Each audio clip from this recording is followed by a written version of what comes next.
Thanks for tuning in to the Teslawyer show. If you're new to this channel, please don't forget to subscribe and also hit that like button. Also, if you want to get up to the minute notifications, you can click the bell. And as always, feel free to leave comments about this video or anything else you'd like to see. For this episode, we'll be talking about Formula E. I won some free tickets from posting on Twitter, so I'm going to be enjoying the Formula E race in Brooklyn for the first time. So as many of you may know from watching the channel that I'm really into racing, and Formula E has been going on for 3 years, which I've been watching. Hopefully some of you guys have been watching and supporting the growth of Formula E. And for the first time now, they're coming to New York. They're going to be in Brooklyn on July 15th and 16th, this Saturday and Sunday. And they're in Red Hook, Brooklyn. They'll be doing two races 9 and 10 of this season. The season will be ending in Canada with races 11 and 12. But the really exciting news is that I was able, thanks to Formula E Promotions and Mallory Benson, who's the head of marketing. I was at the New York Auto Show earlier this year. If you've watched the channel, you'll see a few videos of those from the New York Auto Show.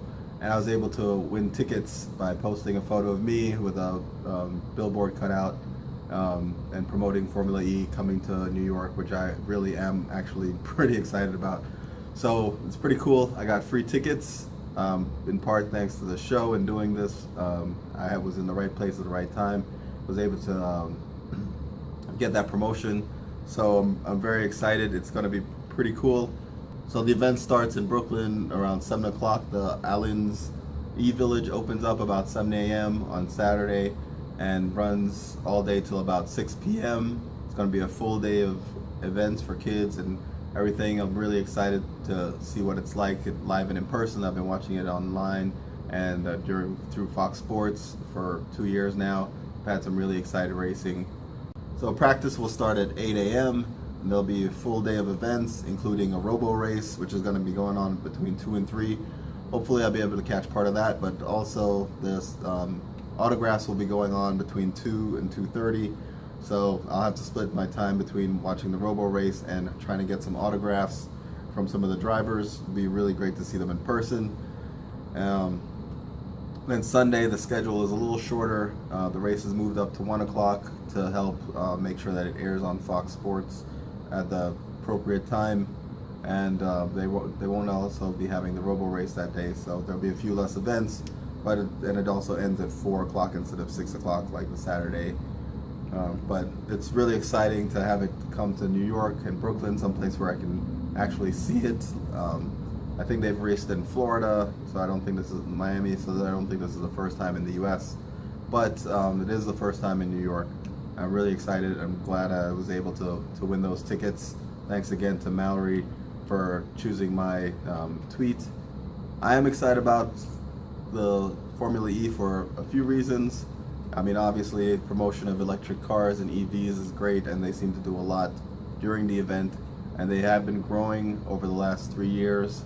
So it looks like it's catching on, and it's not going to be a fad. This might be a real racing series. It is sponsored by Formula One, FIA, so it is fully endorsed. It is a professional racing series. They've got great drivers that people have heard of. They've got support from manufacturers, and one thing I do not like about Formula E, which is kind of like Formula One, is that the racing doesn't translate directly to cars, kind of like it does with GT racing. There's a closer connection between GT racing and actual production cars, like the Corvette, the last Stingray, and stuff was definitely developed in tandem with the racing car that they were producing for road races, and also the Ford GT. You can see a lot of correlation there. And Porsche has been doing their GT3s, GT2s, the RSRs, and all of that. They've had close ties to the road racing cars. So, but Formula One, Ferrari is really big in Formula One, and they try to bring some of the technology to the street, and they're making some of the designs look like have cues from the Formula One race cars. And when Infinity was doing really well in Formula One, they came out with a FX version that was inspired by Formula One, but it's hard to bring Formula One cars, which are the peak performing cars. These are just produced for racing, single seat, open wheel, it's hard to translate some of that technology to the street. But it does raise awareness, which is great.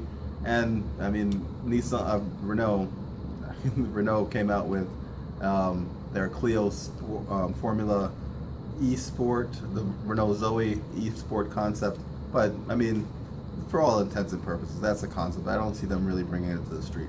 So even though Formula E doesn't translate directly into real world cars, there are manufacturers that are getting on board, and it is bringing awareness of electric vehicles and electric transportation. So that's really been great, and I'm really happy to see how well Renault has been doing. Renault has been killing it. They've won championships, the manufacturer's championship, twice in a row, and they look to be running away with it again for the third year in a row. They're really far ahead of the competition. They have the defending drivers champion, Sebastian Buemi, who's won 6 out of 8 races this year. But things are looking a little bleak. I was hoping to get his autograph. He was definitely one of the people I was looking to get an autograph from. But it's not going to happen. He has a conflict with Toyota, his World Endurance Championship racing contract with them. They have a race at the same time, and he'll be doing that instead of racing in the Formula E this year. He is being replaced by Pierre Gasly, who's been in the Japanese Nippon series. So he's a good driver. Hopefully he'll do well for Nissan, get some points on the board. But Buemi really needed to race. It's not super tight, but I mean, second place is Louis Degrassi, who's been kind of the bridesmaid of Formula E. He's probably the second most consistent racer in Formula E next to Buemi. But in the first year, he was third by 10 points behind Buemi when Nelson Piquet Jr. won.